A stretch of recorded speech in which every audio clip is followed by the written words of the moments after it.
morning, good afternoon, good evening. Welcome to the show on this doom and gloom Monday when Tottenham lost at home for the third time in a row against the Woolwich Wanderers, where Liverpool got battered. Well, not quite battered, but they lost 1-0 to Nottingham Forest at home. Wow, what a weekend. What a lot of toxicity going around at the minute. The Ange train has fallen off the rails slightly, but we're here, we're alive, we're breathing oxygen. Life is good. It's just a game of football. And on that note, Jimbo, how are you doing? Yeah, I'm good. Thanks, Kate. Very good. I've got a bit of I don't know if it's a cold or hay fever or I don't know what the fuck it is, but I can't shake it off. But, There's my monetisation gone out the window in 2 minutes. sorry. But Thank you. apart from that, I'm wicked. Got me Free Spurs Boys shirt on. Big up Free Spurs Boys every time, Bobby K over there. Listen, it was a crap weekend, but the reaction has been mind-bogglingly crazy is a word I think I would use, if that even is a word. But it is what it is. We are Tottenham. This is the fan base that we are in. Social media has made every fan a pundit and an analyst, and that's just how it is. We live, we learn, we move. Before we crack on, we have got Nick coming in if he's around. We've got Chan coming in if he can, and AJ might be popping in as well. So who knows? It's a free-for-all. I'm just going to give people the chance to say their piece. But before we crack on to the nitty-gritty of what's gone on this weekend, let's have a look who's in the chat. We've got Mr. Steve D, the voice of calm and reasoning, as always, driving in his car. Much love. Big up, Steve. Hope you're well. Yusuf, the Liverpool fan. What an absolute garbage weekend this has been. Time for some therapy. Yes, it has been garbage. Did not see that coming at all with Liverpool. But it just shows you there's no such thing as an easy game in the Premier League.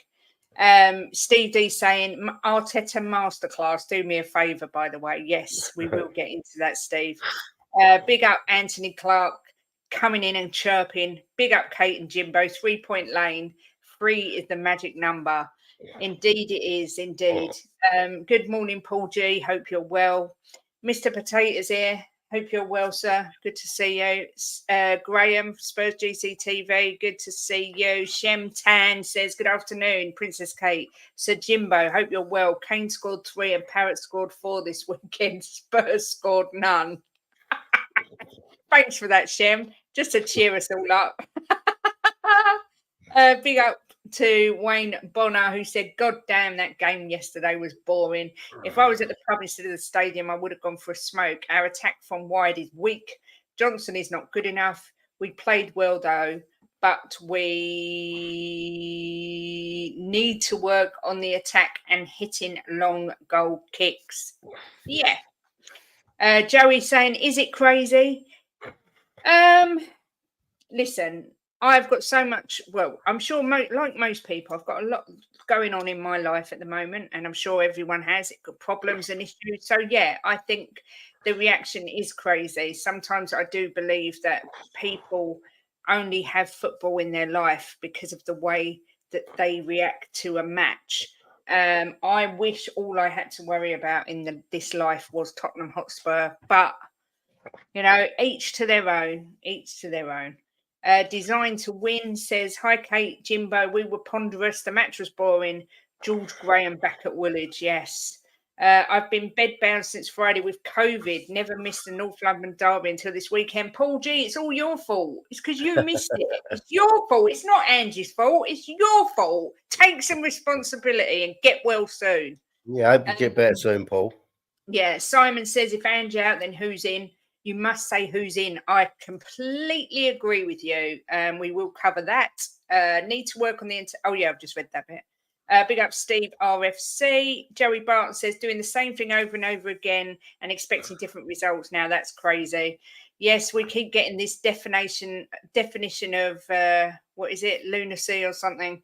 They keep pulling out these little sound bites. Hello to you, Wayne. You did make me laugh when you commented on our video when me and Jimbo were taking each other out the other day. Your comment did make me giggle. Steve's saying, I'm on the bus now going to Carlisle. I will visit Carlisle City FC Stadium and Carlisle United and Gretna. I visit many stadiums on Monday. Enjoy. Yeah. Paul saying, been horrible, been relentless for 3 days. I've had it before, but nowhere like this. Ugh. Hope you get better soon. Yeah. Big up Good Bob luck, Paul. Everett, the fellow trophy dodger, just not dodging them quite as well as we do. But big up, Bob. Well done on your win. Yusuf saying, I don't know what to say about Brennan Johnson.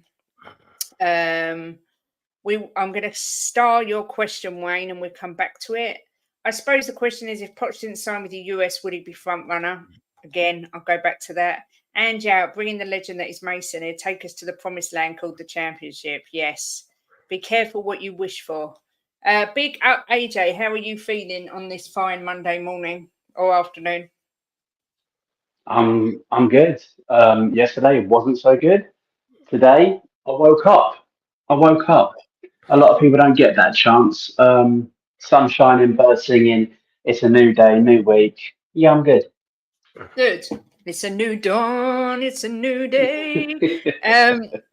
Have you found the overreaction to be as crazy as we have? Beyond measure. Absolutely beyond measure. Listen, I've stated before, you guys know this. I get being reactionary in the moment. A North London derby, you don't want to lose. It's a game you don't even want to draw. You want to beat the opposition. You want to beat them every time. We have been told, we know this ourselves, that Arsenal are well ahead of us. They've got a very, very, very good squad.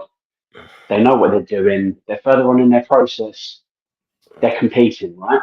We're well off of them. By comparison, apparently our players are rubbish. Our manager doesn't know what he's doing. So you would think, going into a North London derby, that people would be understanding and expecting of the fact that, all right, well, let's give a good account of ourselves. Let's go for the win. If we don't get it, as long as we're not getting embarrassed and hammered 4-5-6-0, let's see where we are.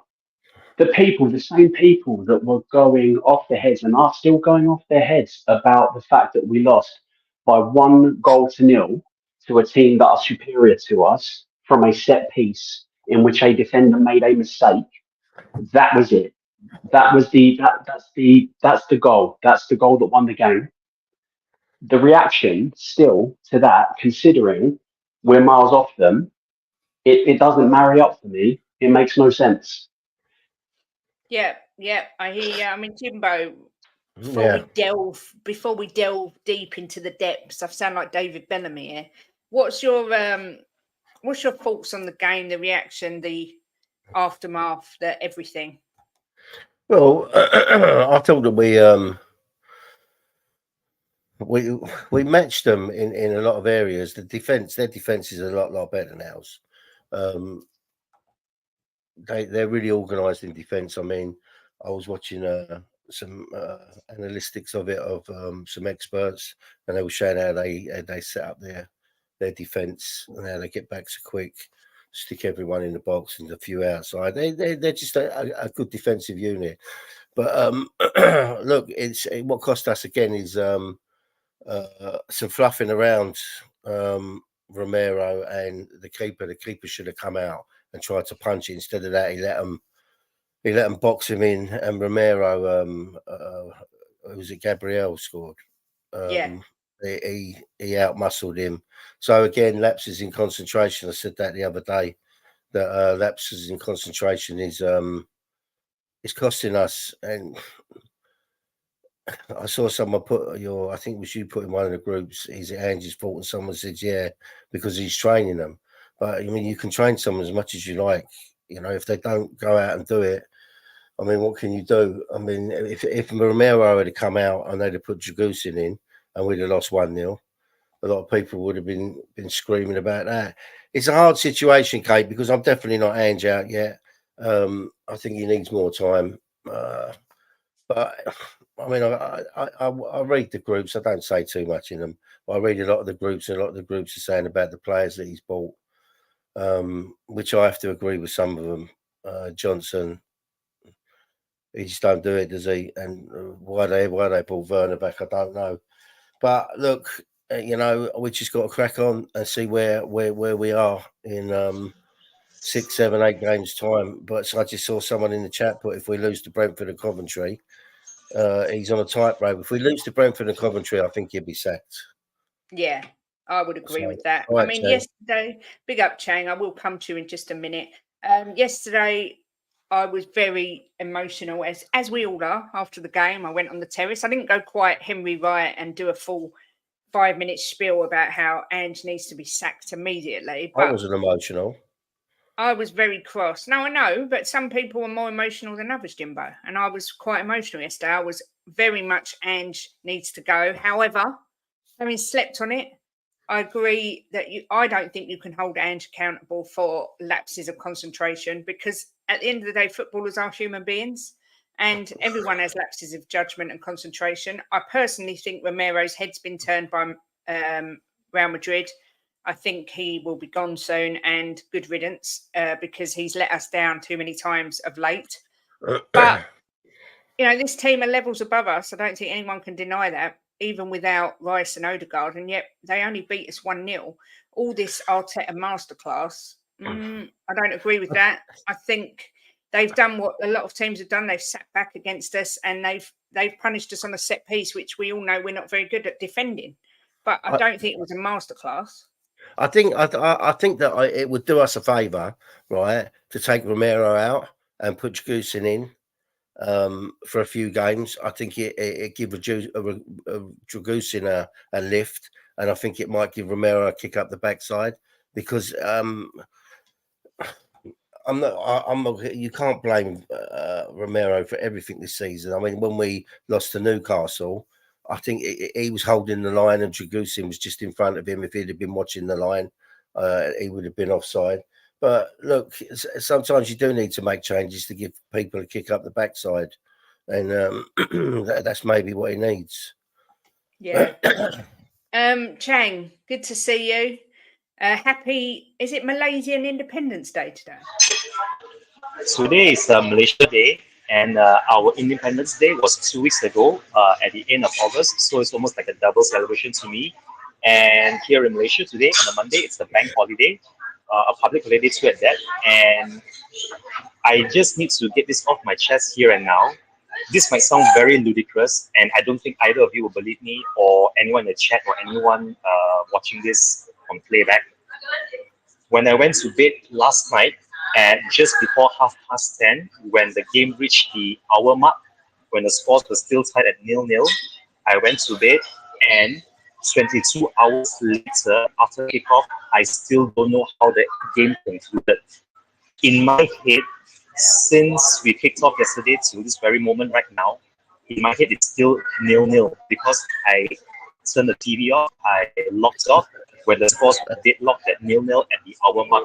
So I have no idea what the final score is, but judging from your looks, judging from the context, because I still don't know the score. I really do not know the score, but oh, there it is. Oh, okay. So too bad.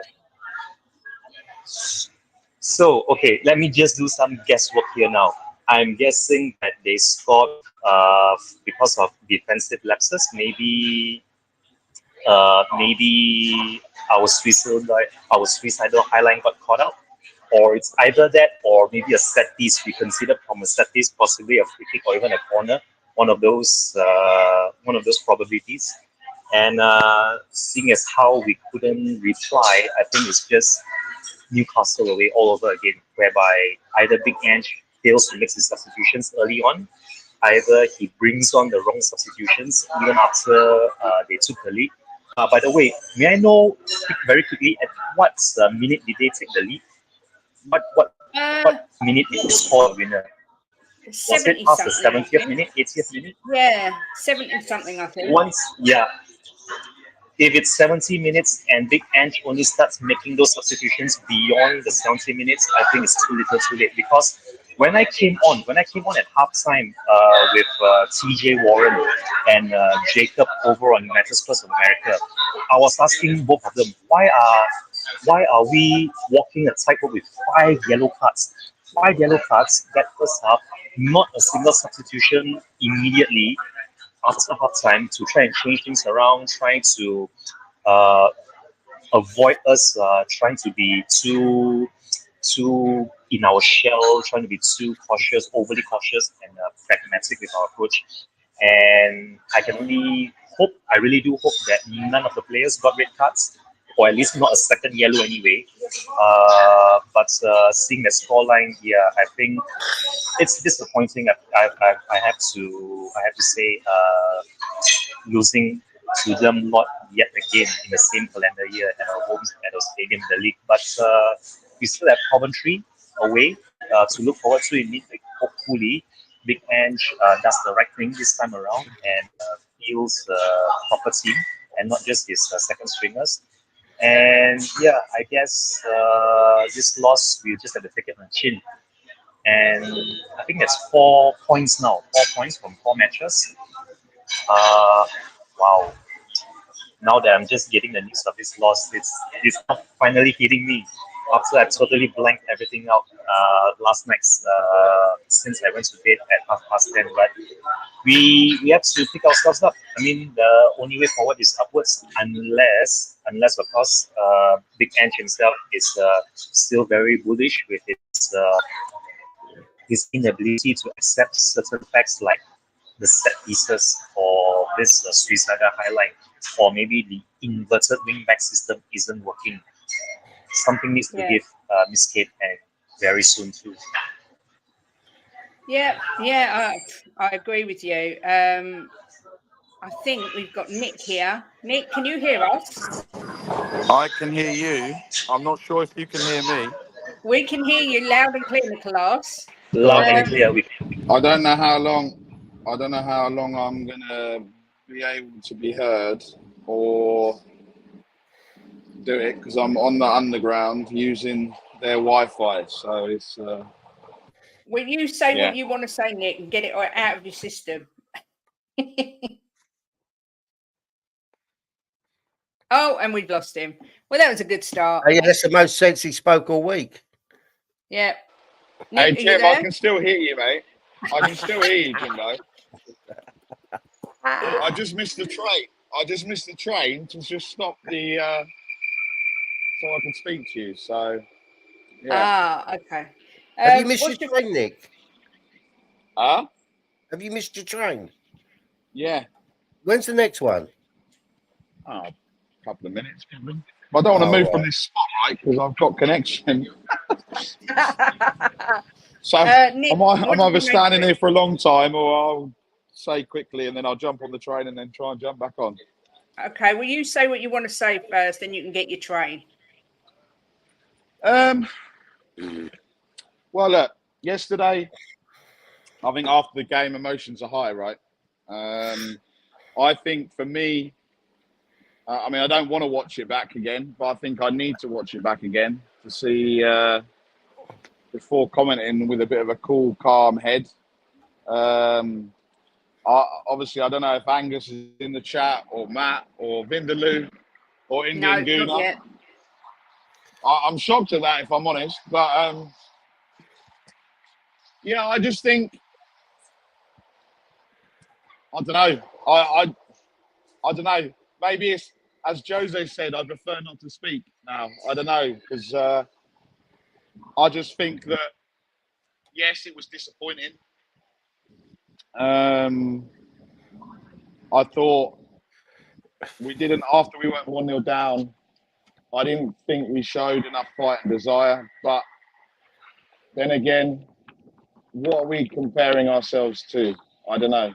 If for example, the shot that Timo Werner was offside was Heung-min Son, would everyone be losing their minds as much as they are? The answer is no. Has anyone said how bad, or, I mean, I need to watch it back again. Has anyone said how bad Heung-min Son has played? No. Or no. I've not seen anything. Werner, Johnson, yeah, I get it, right? I mean, they were bad, but it's the same old people getting blamed, and it's the same old problem. And it's the I told you so I'm right, you're wrong. Look, we're all hurting. No one wants to go into a North London derby and almost limp out of it, right? Yeah. So I think that's where, you know, we're all hurting. Are the players hurting? You'd like to think so. Some of them. Some of them didn't do enough. Is Ange hurting? Yeah, of course. I think you could tell he was pretty annoyed when he said, I always win in the second season. But I think it's about naivety.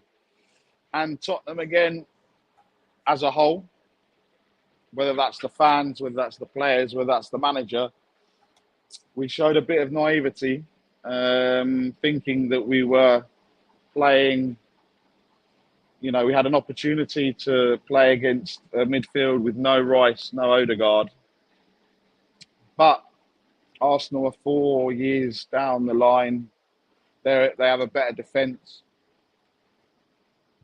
Yeah. It was only 1-0. I mean, I got to see Ben, Sim, Ben Kaufman, Sai. I don't know. I'm clutching here a little bit of positives from yesterday. But I think the good thing is that the games are coming thick and fast. All I will say is,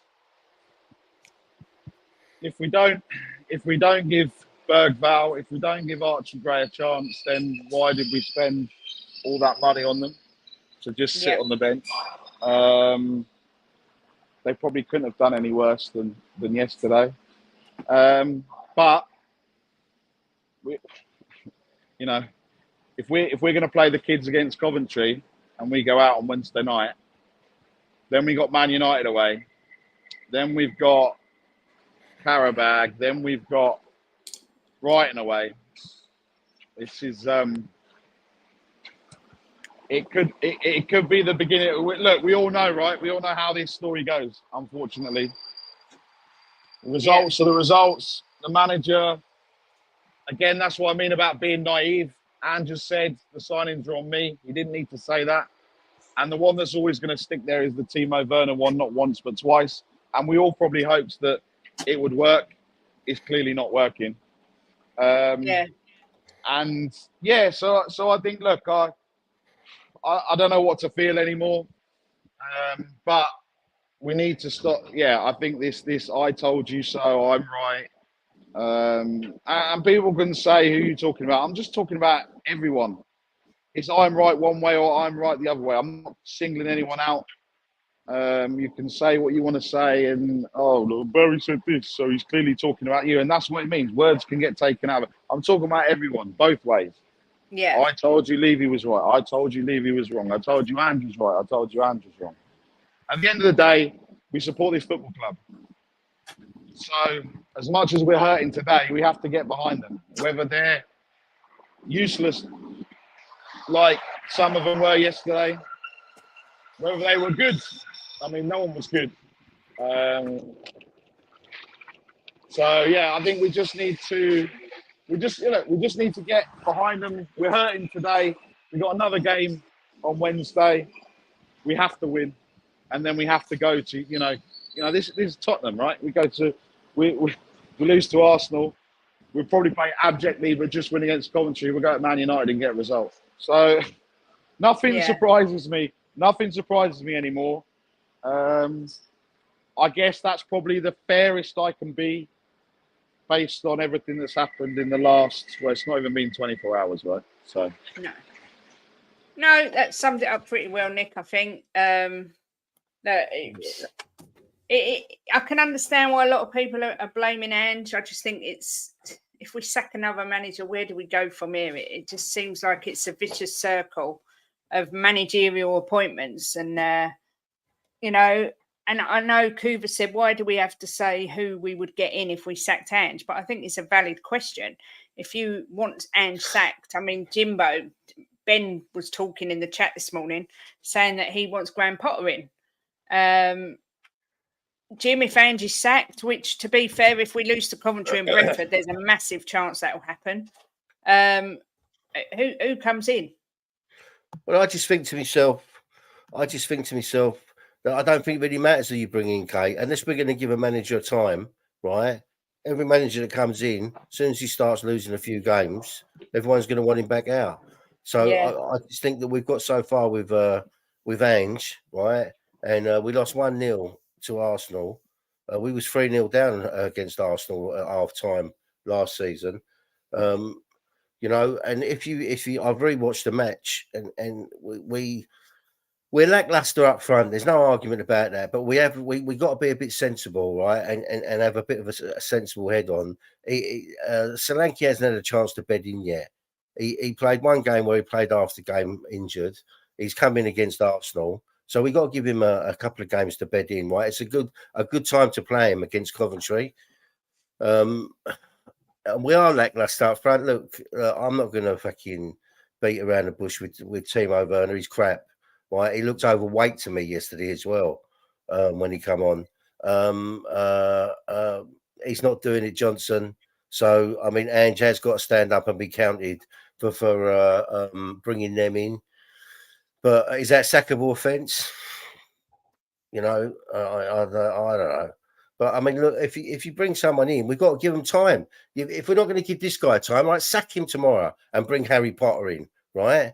How much time is he going to get? He loses 3 or 4 games in a row. The fan base is going to be screaming for him to go. You know, honestly, I can't get my head around it. We need to give someone time. Give this guy a bit more time and see where we are. You know, in so many games. I mean, if he starts losing games against the lower clubs, then I understand that people want him to go. But we lost 1-0 to Arsenal. You know, and I know it's people saying, yeah, but we've lost 7 in 11, or it has only been a season and 4 games. Yeah, if you look at some of the other managers' records when they first come in, they were terrible as well. Just give him a bit of time and see where we end up. You know, in a few months. And if it's the same situation, then yeah, change him. But bring in another one. Lose 4 games in a row, the whole fan base is going to be on meltdown again. I mean, it's got to stop somewhere. The circle of it. It's got to stop somewhere. So you keep changing managers is not the answer. I mean, let's just see where we go with this guy. It's not like it can get any worse. We've won 1 in 4 this season and drew 1. So just stick with him and let's see where we end up. I mean, it just keeps sacking everyone, and I mean, I honestly, that's more depressing than losing 1-0 to Arsenal. Yeah. Bringing in another manager, he's not going to want half these players, and people are going to say, well, that's good. But there is the basis of a good team there. Yeah. AJ, what's your thoughts? If Ange gets... Oh, sorry, Chang. I'll go to Chang first because he wanted to say something. Go on, Chang. Yeah, correct. So I was just thinking about this, and we have 4 points from 4 games, right? 4 points from 4 games, assuming all those 4 games that we played so far this season, we drew all of them. We drew away at Leicester, we drew at home at Everton, we drew away at Newcastle, and also we drew at home to Woolwich. If we had drawn all 4 games and still remain unbeaten, but still have the same number of points as we do now, as we would had we drawn all 4 of our first games, does that make any difference? Rather than say winning 1, drawing 1, and losing 2. And then now, in hindsight, or rather, if I flip it around, 4 consecutive draws, does it make any difference to where we are right now? I think it's a lot about perspective. Because if, let's say, we had drawn all 4 games, including last night's game, and we are still unbeaten, but only 4 points after 4 games, and you compare that with where we are now, 1 win, 1 draw, and 2 losses, we still have 4 points. How is that different from the 4 consecutive draws which I just brought up and still being unbeaten? A lot of this is actually down to your own perspectives, how you interpret and analyze where we are now as a club, where we are in the season, how far we are into the rebuild. And I would still urge patience with Big Ange, but it is still does comes out in the press saying, oh, he doesn't really care about our defensive frailties, just so long as we outscore the position, or we do not need to address our set pieces, or he still wants to challenge come the end of the season. Then maybe then there is something that needs to be brought down a peg or two, put it this way. And this is what I fear when he hypes us up, when he gives the fans that an unrealistic target. It gives us the unrealistic sort of goal, and we can't achieve it. It's almost like it's digging his own grave. I really do hope that doesn't come to pass, and I still wish him all the best. I'm still backing him, but I think he needs to taper our expectations rather than get us overhyped and then we fall off a train. And here we are from losing 1-0 rather than drawing 4 games in a row. Back to you, Miss Kate, and also back to Mr. AJ here. Yeah, exactly. I agree with what you're saying. AJ, what's your thoughts on this whole Ange situation? I believe in accountability, right? I believe that if you do something or you say something, you need to be held to account. Now, the tactics are questionable sometimes. The lack of substitutions or the late substitutions are questionable. There are certain things that you can blame the manager for. Professional grown men being on the pitch in their position where they are lauded as being world class, making rudimental mistakes. You cannot. That's up there with blame Levy for everything. Blame has to be portioned to the people that are to blame in that instance. Losing your man that you are marking for a corner. When I played football, yes, not to the level of the Premier League. When I played football, if I was marking a man and he scored, guess whose fault it was? No one blamed the manager. No one blamed any of the other players. It was my fault because I lost my man. Right? You have to be held accountable for the things that you are in control of. Team selection, yes. Players in, it depends on how much control he actually has he has on that. You can't just because you're disillusioned with the manager, because you think he's shit, because you think he doesn't know what he's doing. You can't just blame him for everything. That's lazy. There are things that he's accountable for sure. There are things that he's got wrong, for sure.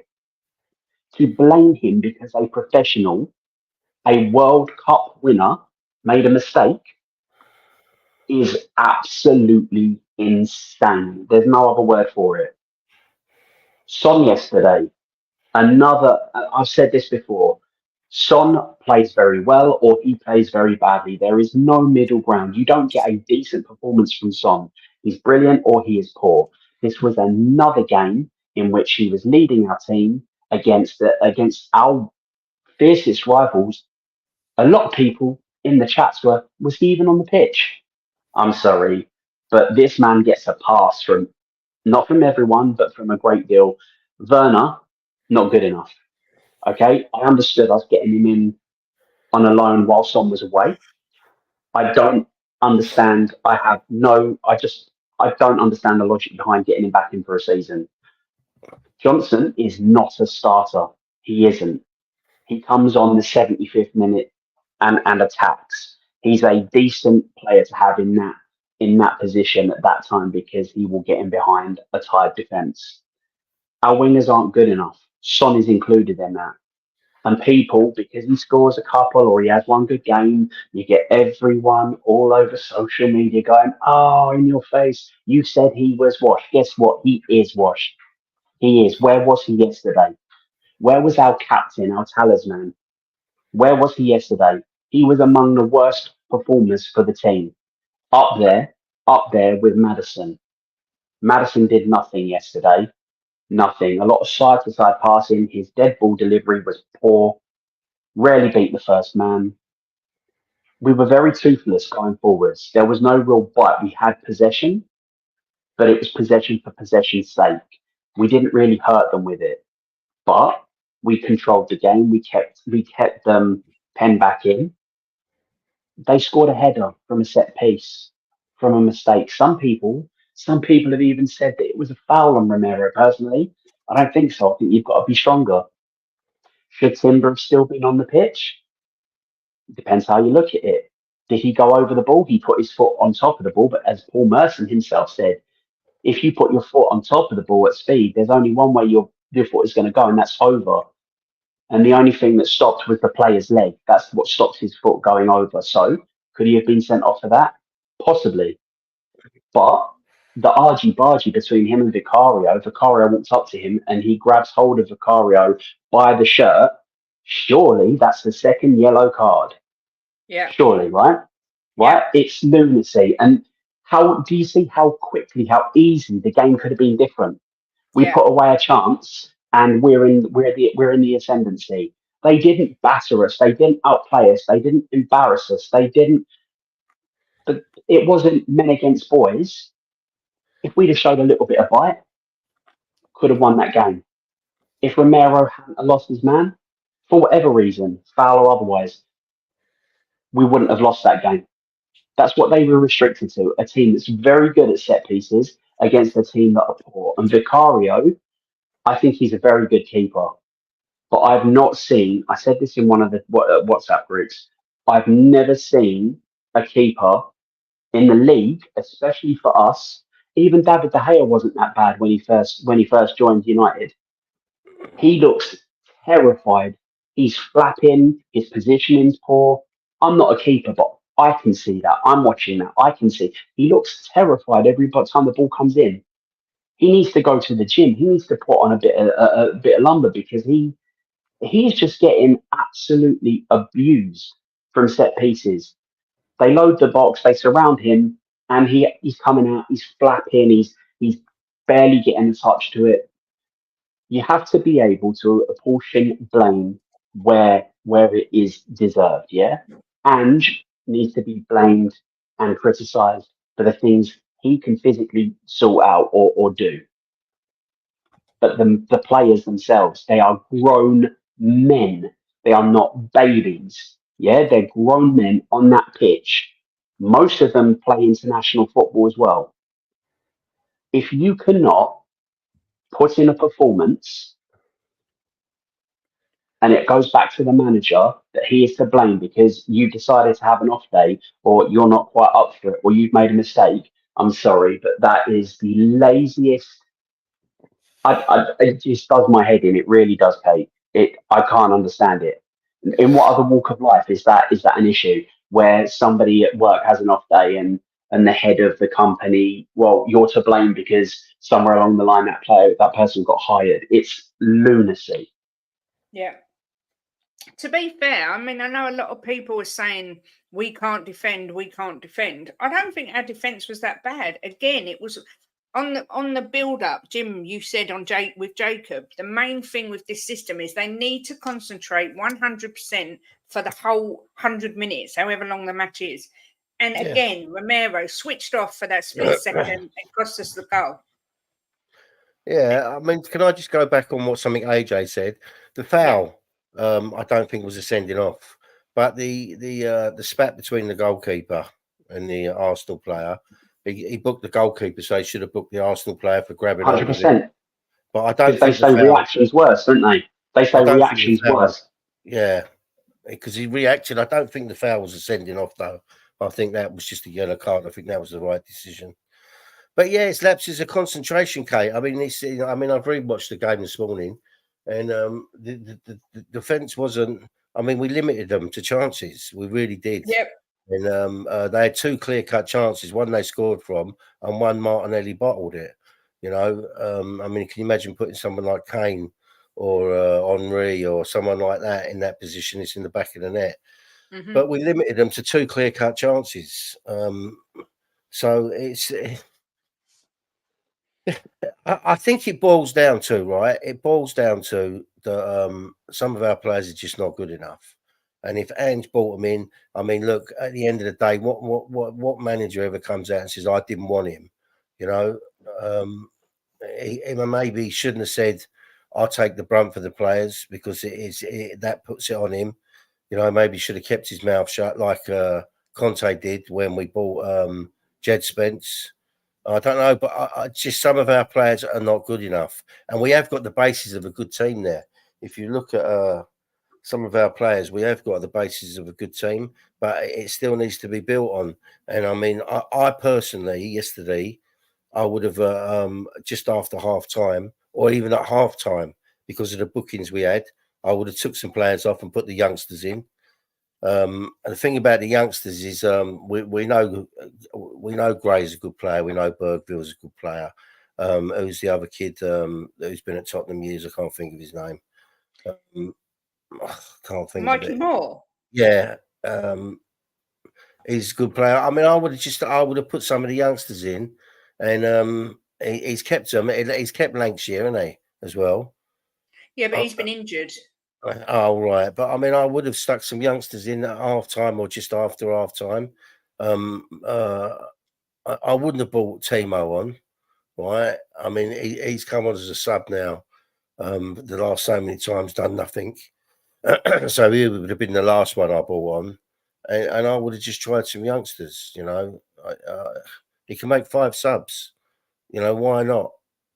I said on the pump-up show, didn't I? I said, if Maddison hasn't done anything by 45 minutes, I want to see Bergville given a chance because we know he can be creative and he hasn't got that fear. But I mean, I understand people's frustration. Of course I do. I'm a Spurs supporter. I've been a Spurs supporter for nearly 55 years. And it hurts. I mean, I don't have meltdowns, but it hurts. But, I mean, just slagging players down and slagging the manager down, calling them names, to me, that's childish, you know. Have criticism, which you're entitled to if you're a supporter of the club, but make it criticism that's worthwhile. You know, not just calling people names. And I mean, I personally think Ange out, it's all Ange's fault, is the easiest narrative you can spin because he's a manager that's never managed in the Premier League. I mean, I know Coover said he'd rather have Sam Allardyce. Ben would rather have Graham Potter. And someone said, they said in the chat today, Tim Sherwood's better than Ange. I don't necessarily agree with that. I think this guy, listen, we had chances that maybe if Solanke had played, you know, he was unlucky, got injured after his first game with us. Maybe if he'd have played those first 3 games, that chance that fell to Solanke might have buried it. It is early days. And yes, I get it. The form's been terrible this year. It's been horrendous. But Arsenal are an exquisite team and their defence is unbelievable. look, To be fair, Solanke bullied Saliba for the first half an hour, 40 minutes. Yeah. Absolutely running ragged. And they were even saying on commentary like how that doesn't happen to Saliba. He absolutely bullied him. Yeah. Look, if Ange gets sacked, right, I won't have a meltdown. I won't cry but they bring in a really, really good manager, right? I won't be disappointed. But I'm not going to be here and beat Ange out to bring in just anybody. They've got to have a top manager lined up if they're going to sack him. You know, it's no good sacking him and just bringing in anybody. You know, No. Absolutely agree. And people have said Harry Potter, right? I don't think he's the answer for our club. I don't. So, I mean, I would have took Tuchel for definite, but I don't know. He's gone. So is he at PSG now or somewhere? But look, I don't know what the answer is, Kate. I just don't think that our players in this system, some of them are not good enough. You know, and that's just a fact. It's not me having a pop at them, and I ain't going to call them names, and they're just not good enough. But can you blame the players? Tottenham come in for you and they want to buy you and they're offering you a good wage and you're going to play for Tottenham Hotspur. You can't blame the player. You know, it's not his fault. It's whoever brought him in, be it Ange or be it Levy or you know. But I would definitely now, if I was Ange, sit back and I would analyse that match. And there's 3 or 4 players in there that are not doing it, and I would change it up and bring in these youngsters and give them a run. That's Look, what I don't know if you remember, Jim, if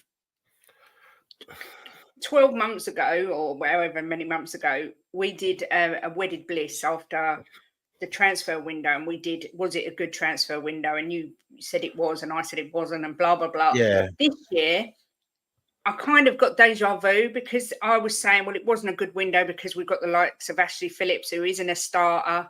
And we're seeing now he's brought in Gray, nowhere to be seen. Yeah. He's not playing him. So was he even on the bench? Hang on, Jim. I've just got to say, Don Hussam, you can come in here laughing, mate, but your team got beat by Nottingham Forest at Anfield. So, you know your place, mate. Know your place, Hussam. But To Do you see which what I'm he saying? had an epic rant about. Yeah, exactly. Do you see what I'm saying? It's like everyone's saying he's been backed, and I get it. Angie's come out and said that he has been backed, but at the end of the day, Angie's earning millions of pounds. He's not going to come out and say Levy shafted me and I didn't get what I wanted, because he's out of a job. And people can say that makes him a yes man, but it's just a fact. You have to do and say what your employee expects you to do and say. That's what an employee does. But again, I feel like it's another manager. We could have had Eze and Yeah. who's the other player we was linked to? Oh, I can't remember. But we could have had them two for the same price that we've spent on Gray and Solanke. That's the thing, though, Kate. Is Go on. it's people have got short memories. This isn't an exclusive problem to Ange Postecoglou. Mm-hmm. Every manager we have doesn't get the level of players needed to compete at the top level.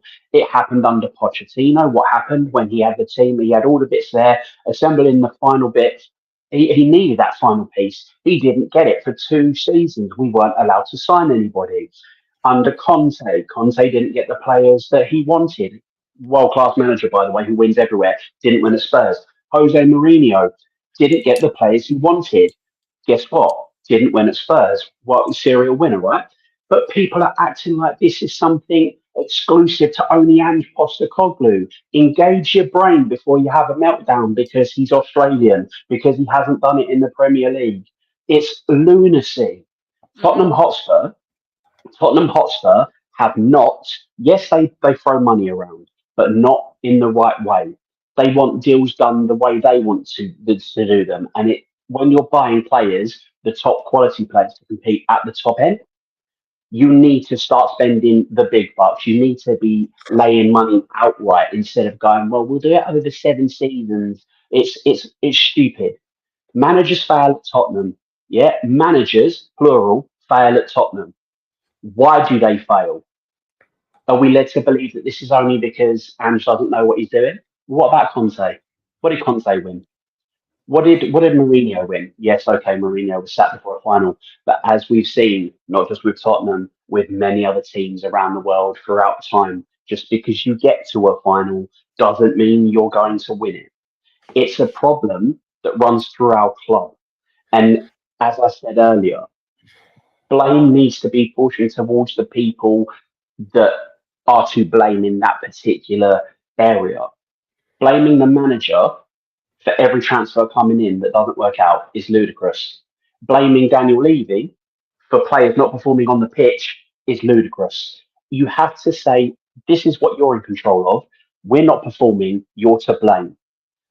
Not just whitewashing everything, not just chucking the baby out with the bathwater and losing your absolute mind and blaming people for things that are outside of their control. It's crazy. Yeah, you're right. The blame has to be pushed around to in the right direction. You know, you're exactly right there, 100%. Yeah, I mean, I get this is a good argument. No manager's been backed with 350 million in 12 months in the Premier League. I think Chelsea have, haven't they? I'm thinking they're talking about Spurs. Conte wasn't given that. I understand. I do understand what people are saying, but I still don't believe that these were Ange's first choice. I just don't.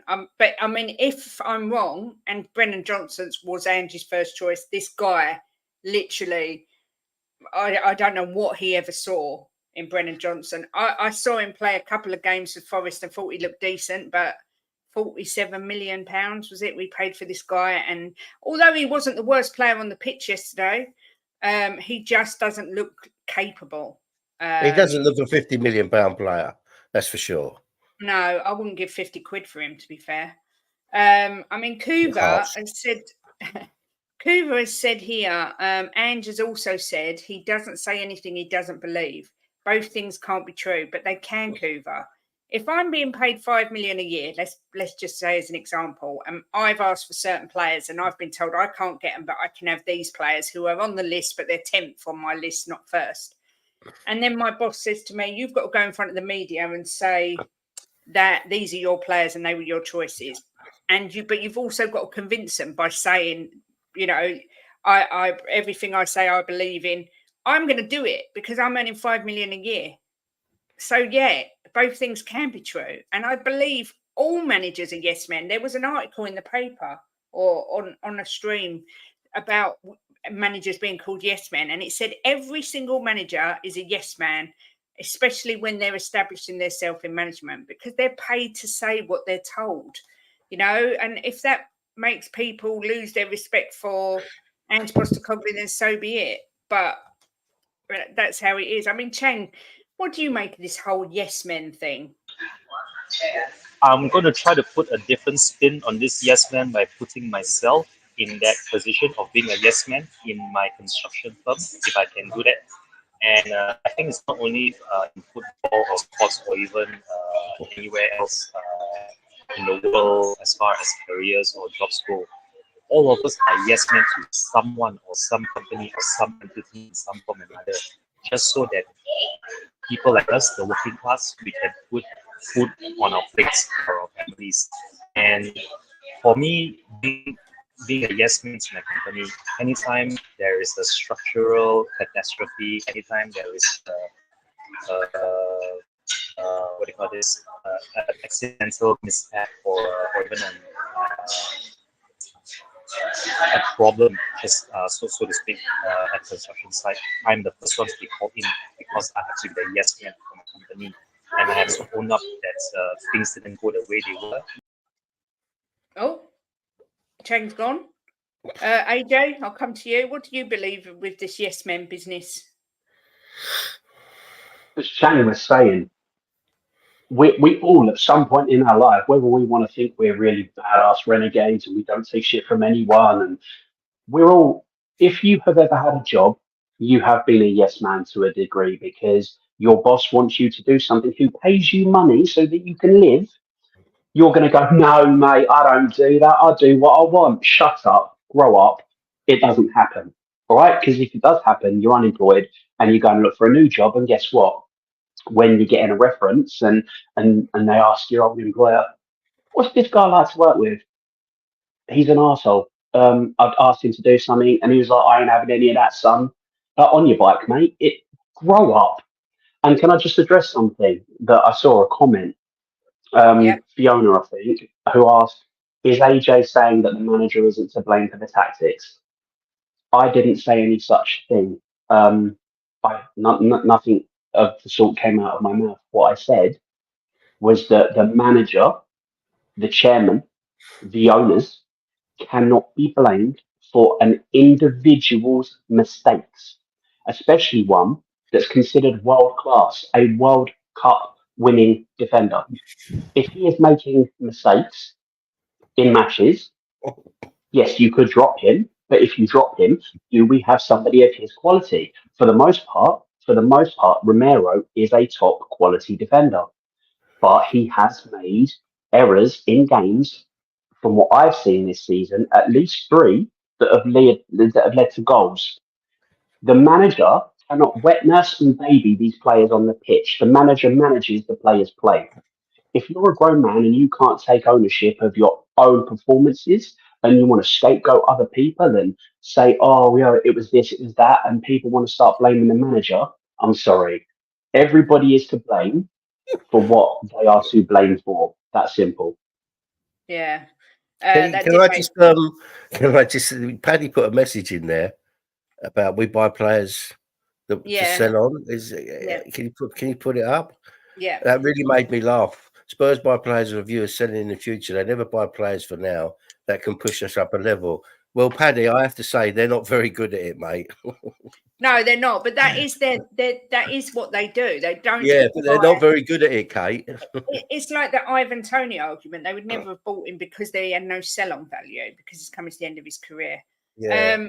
Someone else, somebody said, yeah, Paul Pablo, absolutely mind-blowing statement here. Said, Jimbo, I've supported this club similar to you for 60 years since I was 6. Seen it all, but honestly, he is the worst manager we have had here. No, he's put, honestly. Is he the worst manager we've had here? He's not, he's not saying he's the worst. He's saying, is he the worst manager we have ever had here? Well, really, Paul, I mean, we can't really answer that yet. we've got to give him a bit longer and see if he gets sacked tomorrow. Then for me, no, I've seen worse managers than him. But ask me in 6 months, and I'll answer that question. First, Wayne, I think Romero is switched off because I think his head's been turned. Yeah, a lot of people are saying that. Yeah, so I think there's that. I also agree with I this. said the same thing, Kate.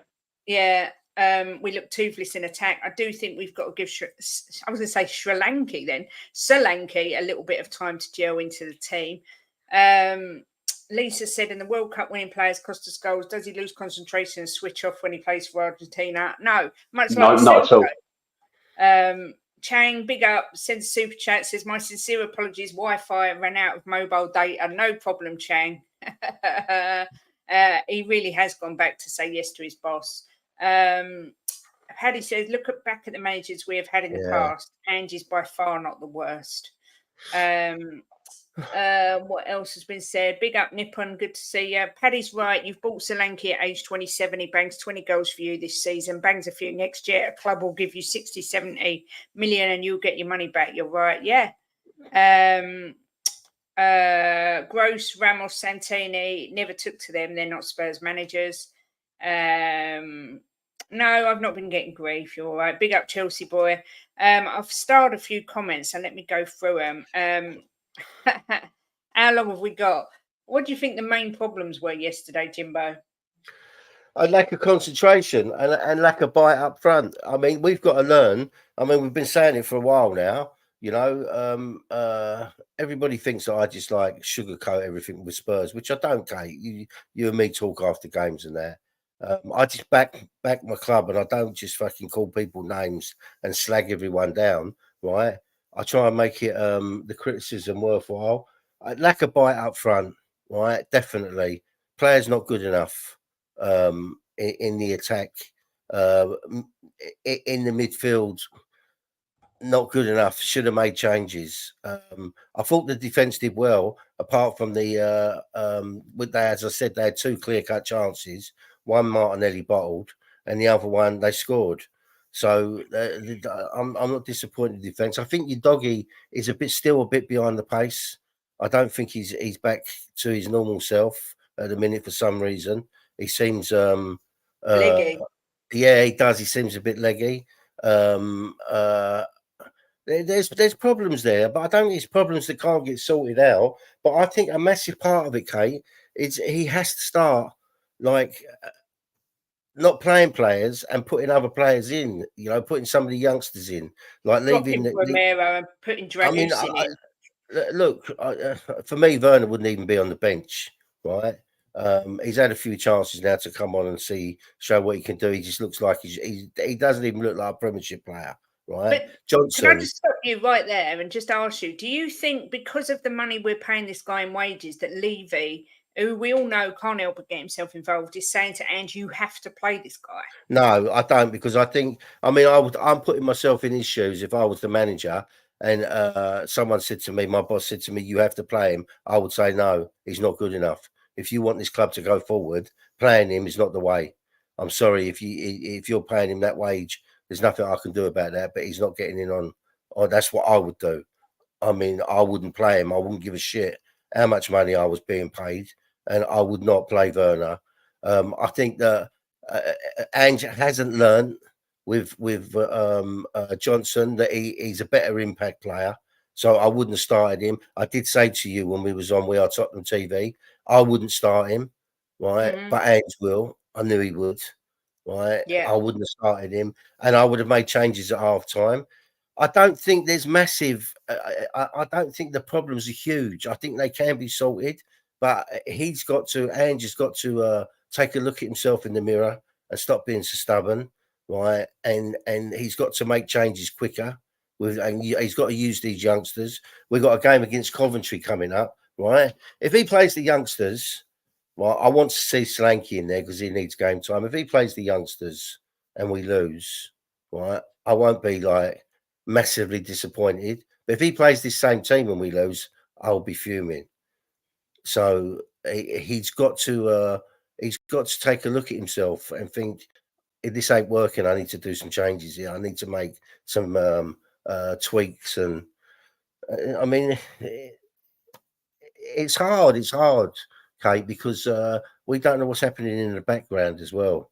You know, it's easy to sit here and analyse everything, but there might be players with slight knocks. I don't know.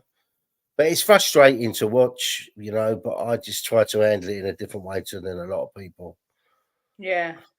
I mean, AJ, Paul G put, I suppose a question is, if Poch hadn't signed with the USA, would he be a front runner? What do you think? It depends, doesn't it? I mean, once you come back and work under the same owner, given the same restraints, the same limitations, people forget these things. Yes, Poch was a great manager, and I think he was done dirty. He was 2 to 3 players away from winning us something. That's my belief. But get what happened? What happened? Oh, well done, Poch. You've done really well. You got us to a final. So this squad's good enough. You don't need to sign anyone now for 2 years. And then the team went stale, and he lost the dressing room. Everything. He was already losing the dressing room before that. But no, logic would dictate that he's not going to come back to a club that got rid of him, and he's going to be working under exactly the same conditions. So I would like him. Basically, if we did get rid of Ange, I would like him back. I think he's a very good manager. The same people that are clamouring for him back said, try to get rid of him. Oh, no, I never want him back at the club. He signed for Chelsea. I don't want him, blah, blah, blah. The man needs to put food on the table. We didn't come back into him. He kept himself unemployed. We didn't come in for him. We didn't show him interest.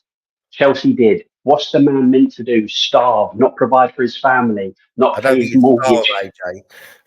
No. But you get the gist. Yeah. It's like, no, mate, you've got to stay. If I don't care if no other team come in for you, like Tottenham don't come in for you, you can't sign for anybody because you'll be going back on your word. Grow up. You're not children. We are adults. Yeah. Realization. Ange Postecoglou has made mistakes. He will continue to make mistakes. Guess what? He's not alone in that. Every manager, even Pep Guardiola, makes mistakes. The thing is, Pep Guardiola is a higher caliber of manager. He's the best there is. And Postecoglou, yes, you could say the tactics he plays are suicidal, high line, but he's got the most rapid defender in the squad to deal with that. He's gone, okay, this is what we're going to do. How can we negate the issue? How can we limit the issue from getting counter-attacks? I know, Mickey van der Ven.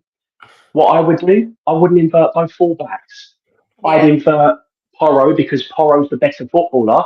I would leave 3 at the back. That gives you that safety, that extra player there, that cushion, that buffer. If you're not going to play a 6, which I think we desperately need, a player that's just going to sit there and do the dirty work, break up play, cut off passing lanes.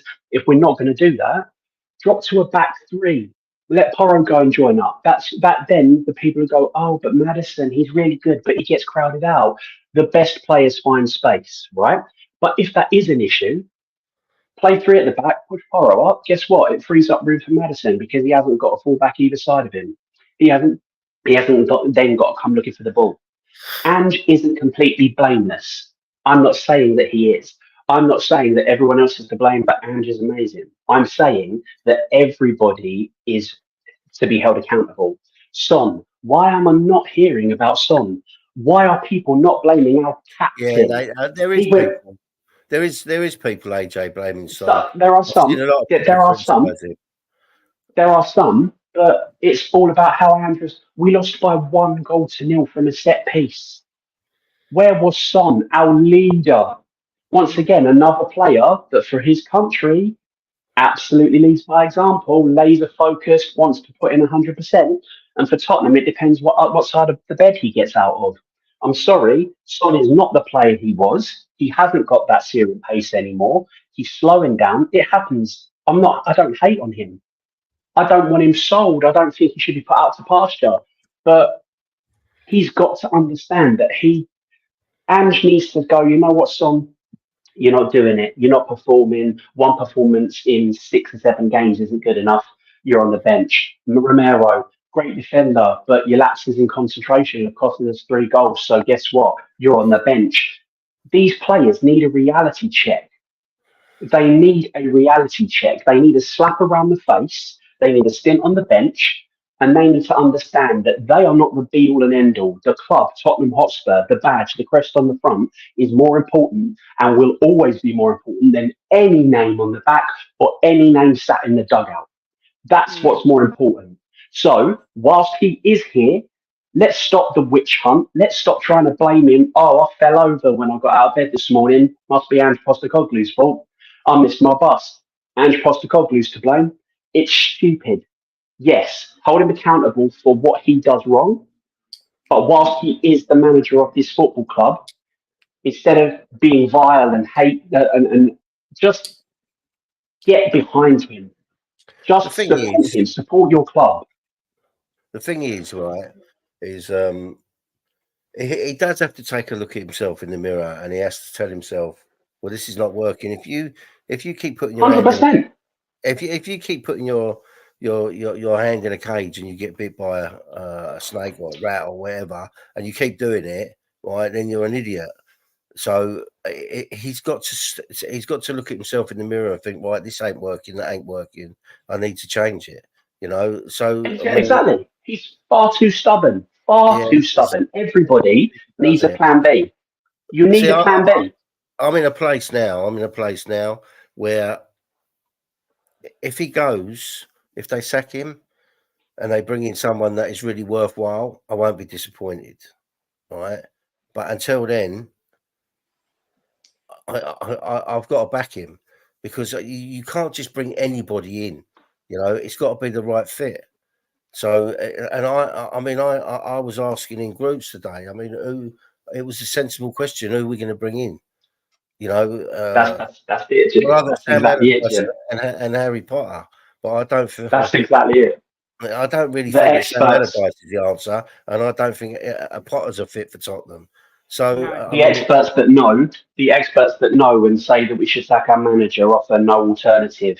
Yeah, so let's perpetuate the problem. Let's add to the issue, because we haven't won anything in years. And of late, our process has been hire somebody, hire a new backroom staff, get a new bunch of players in, not quite the players that the manager wants, but players that will do. The player doesn't succeed, the manager doesn't get to succeed, he gets fired, the backroom staff go. The players then get told, we got told that the players at Deadwood, takes ages to ship them out. But while that's going on, we get a new manager in, new backroom staff, new footballing philosophy, new players, and we keep going and going and going. And we're forever in a cycle where we're not competing, we haven't established ourselves, and we're constantly trying to get rid of the players from the manager before that weren't good enough for a team that was losing. Make it make sense. Yeah. What I was going to say is this is completely going off on a slight different tangent, but when you watched in the tunnel before the game and you saw like Porro and Raya hugging and all the players shaking hands, this to me sets the tone for the game. I hate North London derbies used to be needle from the minute them players set eyes on each other. They didn't speak in the tunnel. They didn't look at one another. It was war. You know, there was none of this cuddle. Oh, it's good to see you, all friend. No, it should be they are your arch enemy. It sets the whole tone for the match. You don't see the diving tackles going anymore like you used to. The Vieiras, you know, there was always a sending off in the North London derby. I just think it's lost so much now. But I don't think that's just the North London derby, Kate. I think that's most derbies now, because a lot of these footballers play together in international and they play against each other in international and they're friends. You know, I think it's just the way football's gone. I mean, I don't think it's just the North London derby. I mean, if you see Man United and Liverpool, they do it in the tunnel as well. I know it's all wrong. I know, but it's just the way it is now. It's not like it was, you know. I mean, it is stupid. My son plays 6-a-side. The money's gone up, and the money's gone up a hell of a lot. And a lot of these. I mean, we've got family that were on holiday and saw players together from different teams on holiday together. You know, but players from Man City were with players from what's it called, Newcastle. You know, and it's I just the get way. being mates outside. I get being mates out in the off season and being friends, but when you're playing a match, a competitive match against your rivals, like my son plays six-a-side football, and one of his best friends plays in the same league, like for an opposing team. And I've Yeah, said to him, when you play them, you don't know that kid. You don't know him. I'm not telling him to go and kill him, but you don't know him. He's not your friend. You know, it's not about being jovial and having a laugh. He's a competitor. He's against you. You want to win the game. You don't know him, right? And I hate all this. Oh, it's so soft. Everything is so soft these days. Yeah. Don't but do you know say what, this. AJ? Don't do it. It's ridiculous. Do you know what, AJ? When they was in the tunnel, okay, to tell you, Raya tried to shake hands with one of the ball boys, and the ball boy pulled his hand away and wouldn't shake Yeah. his hand. Good boy. I mean, that should give the players a bit of a kick up the backside. But I mean, it is what it is. There's nothing you can do about it because it's the way football is now. Yeah. Look, before we carry on, I just want to say the scores for this week was Jim got 3 points, Chang got 4, Nick got 4, and I got 9. Thank you. So the overall scores are Jim with 24, myself and Chang with 29, and Nick in the lead with 30 points on the scores. Obviously, we've got a massive game coming up Wednesday, Jimbo, Coventry away. Not going to be an easy game. They're not mugs, championship team. I personally think we'll see Dragusin start, and I think we'll see Bergvall start, and the rest I expect to see full team, first team players. I don't want any weakened team coming out. I want to see us go for silverware. I'll take a lower finish in the league if we win a cup. I mean, Jim, how do you see this one going? Well, look, this is a perfect opportunity, right, to leave players out and put some of these youngsters in. And we're not talking about youngsters that are just like uh, um, they're not crap players. They're players that are going to be really good players in the future, you know. And let's see how they can perform in a match. So, I mean, I would definitely put some youngsters in with some experience. Solanke for me has to 100% play, you know, to get his match fitness up and get him. Maybe if he can get a goal or two, we'll give him a bit of a boost. And you're right, I'd have Jagusin in, I'd have Romero out, I would have Van der Ven in because he's been out, so get him a bit more match fit. I would have what's his name in as well, Spence. Yeah, give him a run out. So you know, this is a perfect opportunity to put some of these youngsters in with some experience and see where we go. If it's not going well, we can always change it at half time. You Yeah. know, but that's what I would do, and I expect us to win no matter what team he plays. Well, I would hope so. Big up Fiona for becoming a member. I will sort out a member show very, very soon, hopefully this week. So you can come and have your say if you wish. AJ, what about you? What do you think about this Coventry game? Potential banana skin? Of course it is. Every game you play in professional sport is a potential banana skin. Um, I just want to touch upon something Tudor Soulful said, and that's the lack of passion and shows. I agree. On the Yeah. touchline, I cannot stand that. I don't want him to go the complete opposite way and be like Arteta, because I think that he just needs a slap. He needs more. He needs to be put in a revolving door and just slap silly. He irritates me. He irritates me no end. But Ange just does nothing. He stands there and does nothing. You don't want to see that, especially, you don't want to see that regardless of who you're playing. You want a player that's up and down, involved, communicating with his players. You want to see that it means something. Yeah. And I don't see that from Ange. When he first came, for the first few, like he was, but now there's just He's like a nothing from him. mannequin. It's like this void, and that is not acceptable. That isn't. Like, how can you, if you're the manager of the club, how can you expect the fans to be up for it and the players up for it if you're looking over at your manager and your manager's just stood there, you know? And it's ridiculous. But Coventry, yeah, it could be. I don't think wholesale changes are needed. I think maybe Son needs a rest, or give him 60 minutes and then sub him off. Bergvall definitely are one in the team over Madison. Dragusin to come in for Kuti is a good shout, because you don't want players resting on their laurels. And if Kuti's going to be having these brain farts against top quality opposition, you know, is he going to be concentrating? Is his head going to be in the game 100% against lesser opposition? Or is he going to take it for granted that he's going to beat them and get there and they're not going to cause him an issue? So I'd like to see a few changes. I'd like to see some of the youngsters brought in, two of them, maybe three, but like one introduced later on. I don't want wholesale changes. I don't care what it is at this point. I just want to get through this game, get the win, on to the next round, and then we go again. Yeah. I actually had not circled. That makes me sound old. I don't know what I'm talking about, but I'd actually starred this comment because I was just going to come onto this about Ange showing very little passion on the touchline, and also about him getting a bit irate in interviews. Now, I remember a few months ago criticising Ange for standing there like a mannequin, and people saying, "Oh, well, you know, he's not like that. He's calm and he's this." I hate it. You are playing against your arch rivals. You need to be G'ing your team up. If you're not shouting instructions, that's fine. I don't expect you to be jumping around. But even if he turned around and lifted the crowd or something, I mean, Jim, I don't understand how anyone cannot find that frustrating that Ange is stood there with his hands in his pockets like he wants to be anywhere else but there.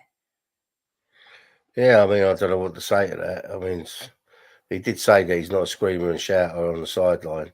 But, yeah, I don't know, Kate. I don't know. I'm just a bit... what did they put? Bedazzled with it all? I don't know. I am a bit... Yeah, bamboozled with it all. I am at the minute. Look, I'm going to back the manager because he's Tottenham's manager, and I'm going to back the players because they play for our club. But, you know, it is getting to a stage where we have to be a bit critical, not call names, being fucking nasty. There's no need for all that, you know, just criticism that's worthwhile. But let's see. I mean, it's going to take a few more games for me to say, yep, I want the manager changed.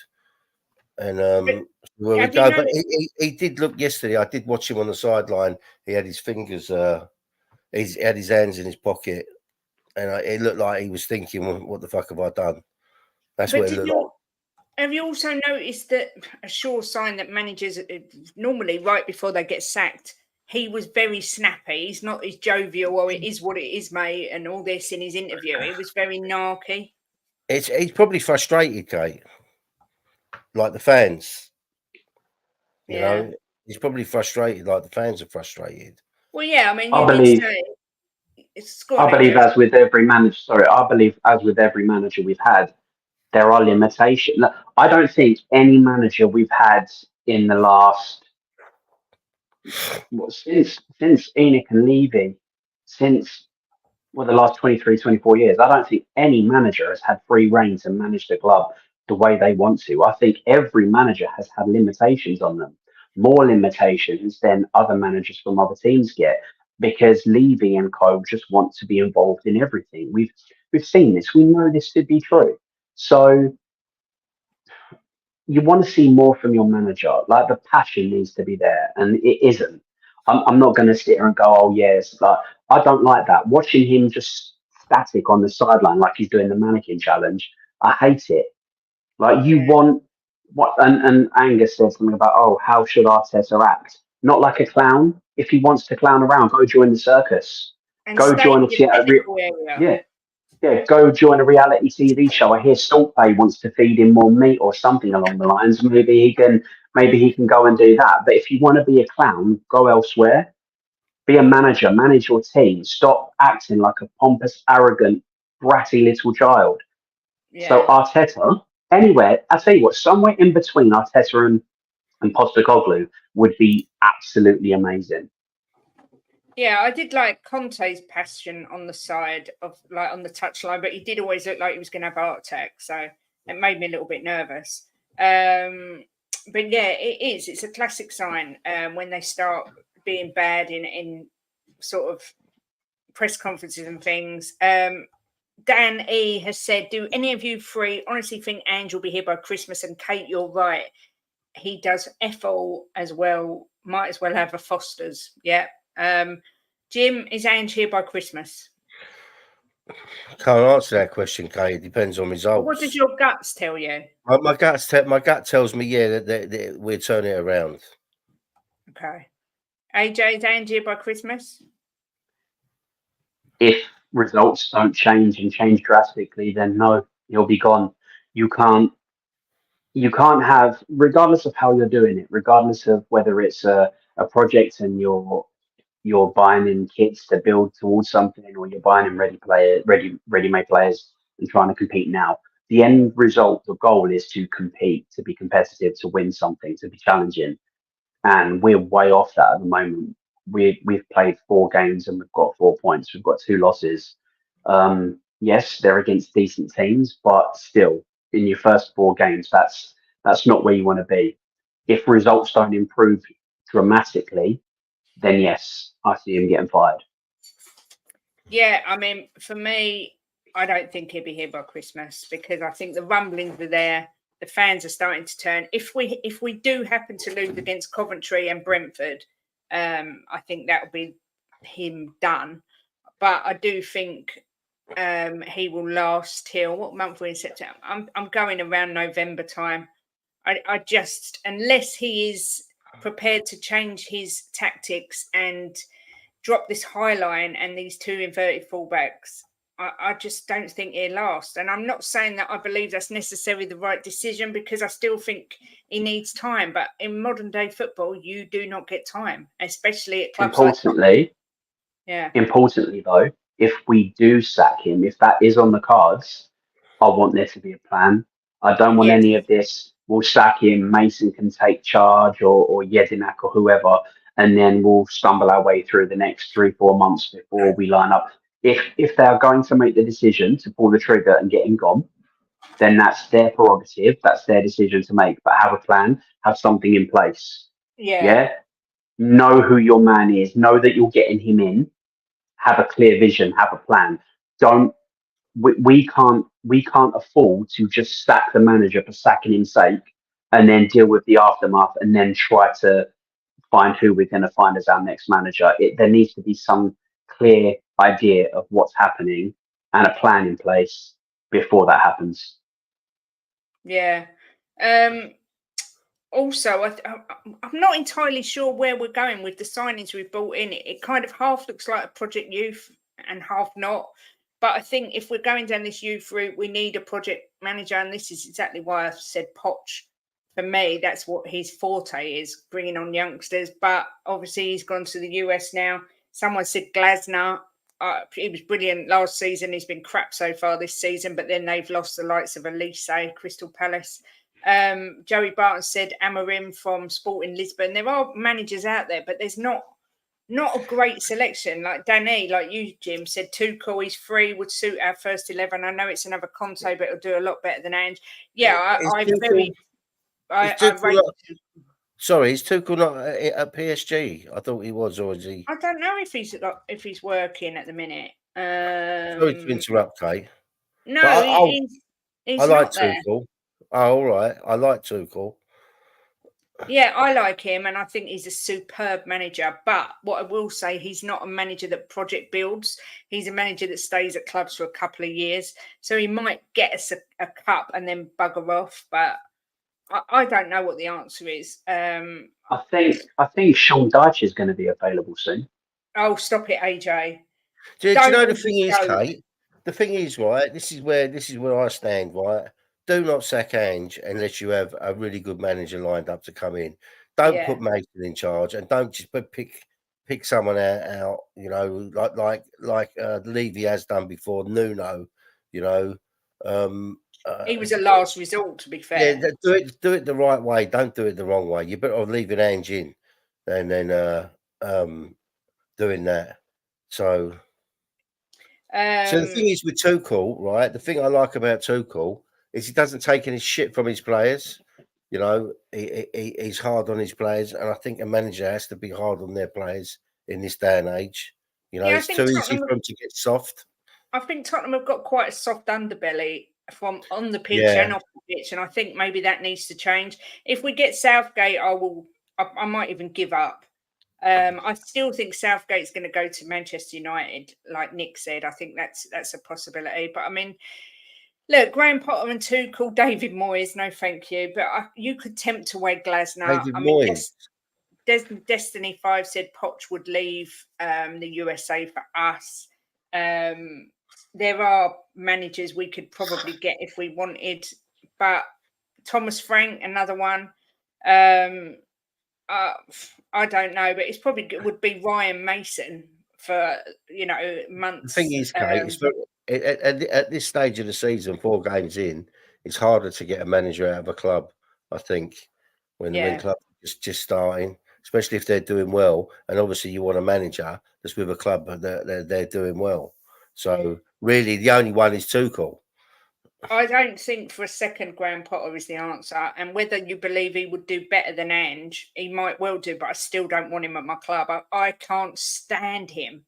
I can't stand the man. And he's got a soft underbelly as well. So I don't think he would be someone I would want. Matt's saying a record number of yellow cards. 65 were shown in the Premier League this weekend. And I think someone made a good point on Sky saying it's always the televised game where you get the most yellow cards, as if the refs are saying, we won't let you get away with this. But when they're not on telly, they tend to get away with murder, which is a bit weird. Get Harry back, yes, with his jam roly-polies. Would love Xabi Alonso, but would be hard to get him from Leverkusen. I was Ange I witnessed that pile of rubbish yesterday and now I've major doubts. I think that's fair. I've got doubts as well. I'm not Ange out. I'm not sure you're very, very, very, very skating on very, very thin ice. That's how I feel. It is skating on thin ice, Kate. If you're Ange in, Phil, if you're Ange in, right, or you're Ange out, right, it doesn't matter. You know, it's what's happening at the club that matters, and what's happening at the club, right, is not fantastic. Mm-hmm. So he's on thin ice. But I mean, I believe he can turn it around.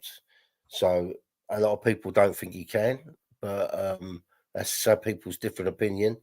But I think he can turn it around, and he's got a few games to show that he can turn it around. He's not going to get sacked tomorrow, so that's down to him now to show that he can turn it around. But as I said just a minute ago, you're right, Ben. As I said just a minute ago, right? Don't sack him and put Mason in charge. Don't sack him and just bring anybody in. Don't do what they did before when they panicked and they brought Nuno in. Make sure that they've got the right appointment to come in. Yeah, I mean, Paul G keeps saying Alan Kirbishley. I loved him, I must admit. I did do a poll today. Simple question, Ange in, Ange out. 62% said Ange in, 37% said Ange out. 75 votes. So still got the majority of the back in, although I'm sure the Gooners were all voting Ange in as well. Ben says, I am done with this manager. Ben, you was done with him a long time ago because you have been, you have been saying it for a long time that you don't like his tactics and that. So, I mean, you're not on your own. There's loads of people that are done with him, but obviously there's still a lot of people that ain't done with him. Xavi, again, it's whether we could get him. Do you believe he's naive and stubborn, i.e. tactics, not bringing in a set-piece coach, not changing it up? Why doesn't he adapt? Listen, I said on Jacob on Sunday, I said, look, I respect him to an extent. He won't sort of move from his philosophy. He's staunch on what he wants. However, this is the Premier League. The best managers in the Premier League still adapt, tweak. You cannot be that rigid. Otherwise, it's textbook. Arsenal knew if they sat back against us and then got us on the counter or on a set piece, that they'd score. And so I think he's a bit too stubborn for my liking. Phil P, can I go on loan to City before the January transfer window this season? Do whatever you like, Phil. We're back here, whatever. Hats off to anyone that can see Ange turning this around. That shows faith. Eddie Howe, I would like him as a manager. Yeah, do you know what? I love Eddie Howe, but I think if he was to leave, he would be England manager. Kev saying, I wish I felt like he could turn it around, but honestly, I can't see how he can. That was meant to be our strongest team. We looked clueless in the final third. Every corner looked like conceding. 7 defeats out of 11, not acceptable. He's more stubborn than Conte and Mourinho. But do you know what? I could not go through watching either of them managers manage my team again. I couldn't cope with it. They were so negative. Paul said, one regret for me, I said one regret for me, I said he have been sacked in the summer, then new manager would have had to transfer window. Okay. I mean, I don't know how you say this word. Armamentarium says a hugely depleted Arsenal. Come on. Behave. Come on. Behave. Let's not overreact. 2 players. I saw someone put that earlier, and it's not. You weren't hugely depleted. You still had good people. You telling me that bringing Trossard on, it's depleting your team? The guy's a phenomenal player. You know, let's be a little bit realistic. Partey, you all scream how good Partey is, and yet you're telling us your team was depleted. No, I won't have it. The same people smacking their chops about how depleted their team was are the same people that will try and kid you that their team is competing against City for the best team in the behave. How are you 2 players down, but that's weakened you? You're heavily depleted. But in the next breath, you're trying to say that your team's on par with City. Behave yourself. You've got the best defence in the league. You know, that's fact because it's there in black and white. So don't start giving it all that. You beat us 1-0. All right, you won, and you that's it. But don't tell us you was depleted. Was that your excuse if you'd have lost? Angus, your midfield wasn't brilliant yesterday. Angus, your midfield wasn't brilliant yesterday. Not at all. Absolutely not at all. Jorginho returned slower than milk, and Partey, who did absolutely nothing yet again, like every single time he gets on the pitch. Your goal scorer was your centre half, who scored a brilliant, powerful header from a set piece. Let's not talk silly. Yeah, exactly. Let's not go over the top. Ben says the football's turgid. Is that the right word? I don't think that is the right word. But either way, that obviously means he doesn't like shit. him. That obviously means shit, doesn't it? You can't sack Ange after he's finished 5th, and he won't be sacked this early. Well, there is that. We were 8th the year before, finished 5th, so there was improvement. Yes, we're 13th at the minute, but we are 4 games in. Anyone still saying Romero's captain material is weaker than a piece of cheese and complaining he has to book a flight, sod off? I think Romero just knows he's out the door. Why are you laughing? I've never heard that. Cheese? Yeah, I've never heard that before. I would have Van der Ven as captain. He'd be my captain. I would have Pedro Porro as captain if it was me. AJ, who would be your captain? Who would be my captain? It's difficult. I think you want someone. The only person I think looking at you can see playing for Spurs means something, attacking, defending, is Pedro Porro. He's the only one that seems to have any sort of bite about him, and certainly isn't Son, certainly isn't Maddison. Like Maddison, I think my son's bigger built than Maddison. 16 years old, 17 today, sorry. I think he's bigger built than Maddison. So, yeah, I want somebody with a little bit of bite, a little bit of fire, a little bit of passion, and I think that's Porro. Yeah, I agree. I won't have. I just will not concur that Graham Potter is the way forward. I'm sorry, I will not concur to that. I think that's a terrible choice myself. But anyway, we shall see. Vicario captain, he's got leadership about him. I'm not sure. He's very flappy. Yeah, the thing is with Vicario, I think he would make a good captain because he has got leadership about him, but he's not performing at his best at the minute. I think you've got to have someone who you're very confident is going to perform every game, and I think that's VDV. I think Yeah. that I think that he's definitely a future captain for us. Well, if he stays, if we play like this and don't win anything, he will be off. Van der Ven was Whatever leadership. Sorry. Go on. No, you're all right. I was just going to say, whatever leadership Vicario has certainly goes missing when there's corners being driven into his box. Yeah, exactly. Levy appointed Ange, knowing full well his style of play. Ange has done what he says on the tin. We only lost 1-0. We didn't get ripped apart by a team not wanting to play football but play a low block. That's a sensible comment. We didn't get ripped apart. The way people are talking, you would think it was 6 or 7-0. 100%. So a very sensible comment there. I hate asking this, but I have to because I have doubts in him. Will Solanke score in the next 6 league games? I have Soldado vibes. Sorry. No.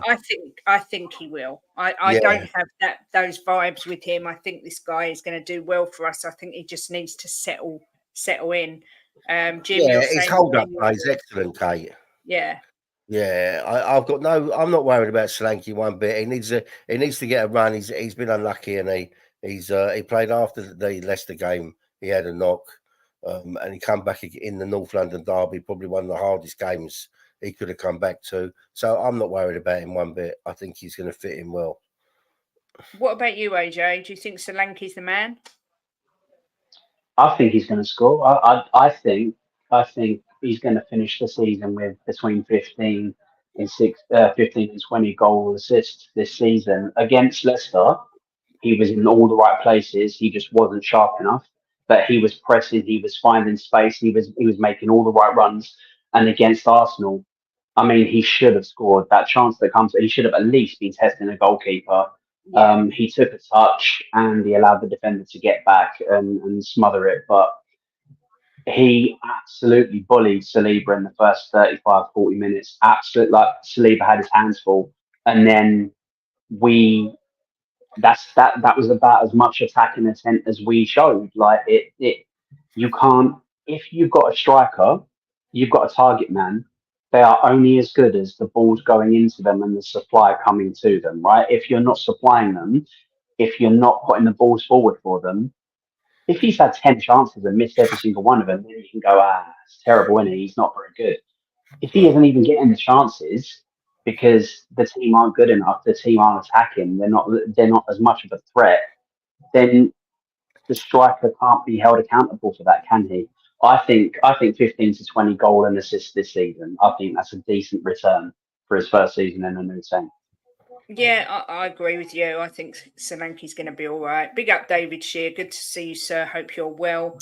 Matt says, I think Solanke is feeling the big club pressure. The chance he had on the edge of the box, he took so long, you ain't getting that time with Saliba.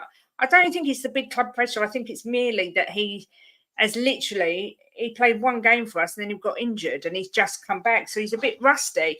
They were talking to Les Ferdinand yesterday and he said it used to take him 5, 6, 7 games to sort of get into the season and feel comfortable on the ball. And I think maybe that's what he's suffering with. He's been unlucky, really. Big up David Shear. He's done it again. He's gifted 5 memberships. Bless him. They went to Angus, Phil P, Tottenham Ranger, Nick Brown, and there's one left floating around. Who is that? Someone whose name I can't see. It's not coming up, so I don't know who that is. Maybe it's someone that's banned from the channel. I don't know, but they're a member now. So big up to you, David, you absolute legend. Thank you so much. I don't know who the 5th one was. Quite funny if it is someone who's just spying. Ooh. Hey, can I quickly just dispel something? You can. Just this notion that Arsenal were ahead, because I've seen it mentioned a couple of times. Arsenal were heavily depleted. All these great players were missing. Let me just run through something very quickly. The starting 11 that they played against us was their strongest available team without Rice and Odegaard. But Zinchenko, Jesus, and Calafiori has only played as a sub for them, I think it was 2 times. 2 times he's gotten as a sub, so him missing and that was in the 79th and the 59th minute. So that's not a starter. That's not a match winner. Jesus came on in the game other than the one he played against us yesterday. He came on the 85th minute in his only in his only appearance. For the most part, that team that they played is the team they start with every single week, with the exception of Odegaard and Rice. And the only players that have got on is Calafiori, Trossard, and Jesus. So let's not talk crazy about heavily depleted teams when it was your strongest available team. And even with the substitutes you made, you still brought on players that you've been bringing on even without the players. So let's not talk nonsense. Yeah, well said. I think Arteta was planning to start Calafiori and play Timber in midfield. 1-0, let that sink in, not a battering, let's go again. Yeah, I think emotions are running high. I think there might be a little bit of overreaction, but who knows? I don't know his full name, Kate, but recognise his picture from a few channels. Oh, I don't know who that is. Not Rob Frank, is it? I don't know, but Rob someone. Arsenal excuses. But yeah, I mean, that's about it, really. I don't know what else to say. I think we've covered everything. I think it's been quite a balanced show. I hear people's arguments for Ange out. I'm very much, if we lose on Wednesday, I get it massively. If you're in Ange in or Ange out, if you don't like Johnson, if you don't like this player or that player, when we play on Wednesday, is it we're playing?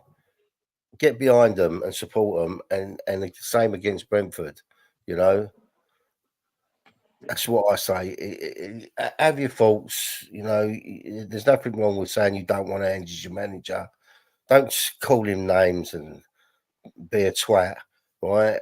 Just back the team, back them, and you know, and it will play out how it's going to play out. We can't stop it. We can't change it. We can talk about it, and we can have our opinions on it, but we ain't going to change nothing. It's only the hierarchy at Tottenham that can change it. So Yeah. just keep it civilized. Don't slag everyone down. You know, Yeah, exactly. if you want Ange out, nothing wrong with that. You know, I don't particularly want him out yet. So, but just back the team and back the manager every time we play, you know, and hope we can turn it around. If not, he'll be gone, and we get the next manager and we'll back him as well. Yeah, and I agree with this as well. Look, at the end of the day, Johnson has had to close his social media again because the abuse is getting from his own fans, which is a disgrace. At the end of the day, social media is vile, and whether you like Johnson or not, I don't think he's good enough for us. But Yeah, but you can't blame him for that, Kate. no, He of course not. he got offered to come to Tottenham with whatever wage he's on, right? And he accepted it. You know, Yeah, so it's whoever bought him's fault. It's not his fault. I wouldn't be slagging him down. It's not his fault. He's got offered to come to a club like Tottenham, and he accepted it. You yeah. know, calling him names and telling him you're shit and making him close his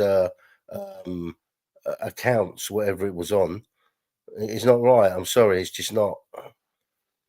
Yeah, I agree. Big up Nando, the gunner. Hope you're well. Says Henry needs your help. Why? Where is Henry? I don't think he needs my help with his full rant yesterday about sack Ange now. Ange out, Jimbo in. So Rob Frank looks like might be a member, but he doesn't like my show and he doesn't like me. But welcome to the membership anyway. Fiona says, always do get behind them, Jim, but the truth is I wasn't even angry we lost, and for that to happen against them of all teams tells a story. Yeah, I hear you, Fiona. Yeah, look, Fiona, right? I don't scream and shout and don't rant and rave, right? It doesn't mean I don't get upset and I sit here sulking for a little while. But at the end of the day, Tottenham's my club, right? And I support them no matter what. If I hate the manager, I will still support my club, right? And I might say my views that I don't think he's right for this club. I won't call him names, and I won't go on social media and slag people down. You know, for me, that's not the way to do it. But I just support my club, and I'll support whoever's managing it, and I'll support whoever plays in it, if I hate them or not. If they put on that shirt, they've got my support. You know, I might not like them. I might not think they're good enough, but I'll support them no matter what because I support Tottenham. Big up David, gifted another membership that went to Lord. Oh, I'm a lord. Lord. LAWD though. Anyone calling names and being offensive isn't a Spurs fan. Be civilised. Not all Arsenal fans behave like animals, but some do. No, they don't. Yeah, 100%, Kate. The Arsenal fans that come in here, I really, really like them. And Not I only would that, have. I was speaking to Dan Potts last night and Lee Judges, and they got a lot of abuse this weekend, which is not acceptable. And I said that last year or last season when we went, I got a lot of abuse from the Arsenal fans. So, you know, for me to get abuse from Arsenal fans is wrong, but for them to get abuse from Tottenham fans is wrong. You know, there's banter, but the personal abuse is horrendous. There's not an Arsenal fan that comes in this room that I won't go out for a beer with. No, exactly, except Angus. No, I'm joking, Angus. Moaning on the internet's no different to what I heard on the shelf back in the 70s and 80s. Differences, it's just written down. Yeah, exactly. That rant from Henry was amazing. What made me laugh is Henry was saying we're going to win 3-1. And then all of a sudden he's Ange out. You know, it was unbelievable. But he woke up this morning, Kate, and had a bit of a different frame of mind. This is why I don't really go on social media or talk in the groups after a game, because it's easy to say the wrong thing. And this is why Terry's match reactions do so well, because it's heightened emotions and people go on and spout. That's why they're so good. But I go on there occasionally and I always go mad. And then next day I think I'm calmer now. But there we go. How could anyone not like you, Kate and Jimbo, salt of the earth? Well, you know, not everyone likes everyone. What can I say? Dan says works both ways. If a player wants to be praised as they do, they need to talk the crap take the crap as well. When you're good, bad, you're bad. Yeah. No. Look, can I answer that? Hang on, let AJ go first, Jimbo. No, I don't like comments like that. Yes, yeah, you can say a player has played poorly. You're not good enough to wear the shirt. That's fine. Going on their social media and abusing them personally for a game where you kick a ball around. Grow up. We can praise them. Yeah, of course. If you praise them, if you can praise a player and say, "Well done, that was an excellent performance. That was I hold you in the highest of regards. I think you're world class." Then, if they play poorly, you can say, "Actually, you're crap. I don't want you in my team." Going and insulting someone personally and trying to vindicate that, no, go away. I'm sorry. Anybody, I don't care who you are. And if you disagree with me, that's fine. Everybody's entitled to their opinion. If you are the sort of person that takes the time out of your day because a football match, a game didn't go your way, to go and find someone on their socials and personally insult them, there is something not right with you. There is something missing from your life. Speak to someone, get the help that you clearly need, because people who are happy and content don't act like that. Yeah. Yeah, I agree. Was you going to say the same sort of thing? Yeah, I was going to say, look, Dan, there's a difference between criticizing, bad. criticizing, which we will all get. We will all criticize. I mean, I'm sure there's people come off this stream criticize what I say, you know. But it's one thing criticizing; it's another thing abusing. Two different things. And he's obviously had abuse. He's obviously had abuse to shut it down. Yeah, exactly that. Big up Peter, who's gifted a membership, who went to Nita. So big up you and big up Nita as well, two legends. Yes, expressions never fails to deliver. He's brilliant. Jimbo, they're all brave till they get smacked. Totally agree with that, AJ. No one deserves personal abuse. That's not what I'm saying. You tell them they're good. Tell them when good, tell them when bad. Yeah, I agree. You know, if you tell someone's good, you've got to criticize them when they're bad, but it's the personal abuse that is wrong on every single level. Big up Rakdos Madness. Hope you're well. Yeah, it is sport. At the end of the day, it is just a game of football. Sard, vamos. Sard is in the house. Big up Sard. Just coming in just as we're finishing with his vamos or vamoose or however you want to say it, smirking, I'm sure. The thing, Kate, the thing about football, right? This is what I love about football. I've told you this many times over the years. The thing about football is this weekend we're down, right? We lost 1-0 to Arsenal, which I don't think it was a a devastating loss in the sense of it was devastating we lost, but not we didn't get mullered by them. It wasn't a one-sided game. It could have easily ended up 0-0, right? But next week and the week after and the week after that, we can all be on a high again. You know, win 3 games on a row, and it all changes. The mood changes. People are in a better position. They feel a lot better. They're cheerful. So that's what I love about football. You know, it changes so quickly. It just changes so quickly. The only one it don't really change for is City. They're the only team it don't really change for. Massive thank you to David and also Rakdos Madness, who have both gifted 5 memberships. Absolutely so generous, and just what we need on today to show that, you know what, we don't need to argue amongst one another. We're all Tottenham fans at the end of the day, and let's just try and be positive. It literally is just a game of football at the end of the day. But the lucky recipients were Swim Master, Chris Loney, Mile High Hotspur, Laura B, Finn Rickwood, Sard, Boo, Merovingian, EMF, Luke, and Bizzle. So thank you to Rakdos and David. And Sard is now a member. Sard's a member. Oh, God. That means anytime I do a member show, he can pop up. God help us all. We love you too, David. Thank you so much. Paddy says, heading home last night from the pub, pissed off over the result, a little bit tipsy. There was a homeless person on the bench, so I took him into the takeaway and told him get what he wants. It's football. Exactly that, Paddy. And that's why we love you. Do you know what? That doesn't surprise me one bit coming from Paddy. Yeah, Paddy, that's why we love you. And it puts it in perspective. At the end of the day, we've all got a roof over our head. Hopefully, we're most of us are healthy with not too much trouble in our lives, but we're not going to get irate and cry and scream about kicking a bit of dead cow around the pitch. Is that right? Is that where leather comes from? Is it from cows? I don't know. Does it comes from all sorts of animals? I don't know where the football comes from. Donkeys. Comes from donkeys, darling. Big up to Phil Coys, who says, hi all, even if we win the next 3 games, which we should, looking at our fixtures, it won't tell the bigger picture. Our attackers are so poor where we rely on them because of the system we play. Yeah, I hear you. Yeah, I feel I understand what you're saying, but the thing is, it does change the mood of people. You win a few games, you know, and it changes the mood. So instead of all sitting here all doom and gloom because we lost 1-0 to the Gooners, you know, you sit here talking about how we won 4-0 or 3-1 or whatever it was. Yeah, it just changes the mood. And also, it's only 100 days till Christmas. So what's not to be happy about that? And David Shear says, and I'm a disability pension too who manages my money. Anyone who thinks otherwise, fuck you. And I like that. And what a great way to end. Jimbo, thanks as always. AJ, it's been a pleasure having you on, and you've been very highly regarded. A lot of people saying you spoke a lot of sense today. It's got to be the first time for everything. Yeah, that's what I was about to say. Got to be the first time I've ever heard that. No, I just wanted to say a couple of things, if that's okay. First of all, Paddy, absolutely great message.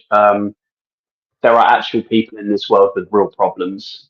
That, you know, if you're lucky enough that your only issue and the thing that affects your mood is football, then you're very lucky. But there are other people with real world problems who aren't that fortunate. So, you know, let's just actually ground ourselves and be a little bit sensible about things. And Lisa, and I do believe it was Wayne Bonner, 2 comments towards me that I saw that were very nice. So if there was another one, if I've missed anything, you know, I apologize, but they were very nice. Thank you very much. They're appreciated.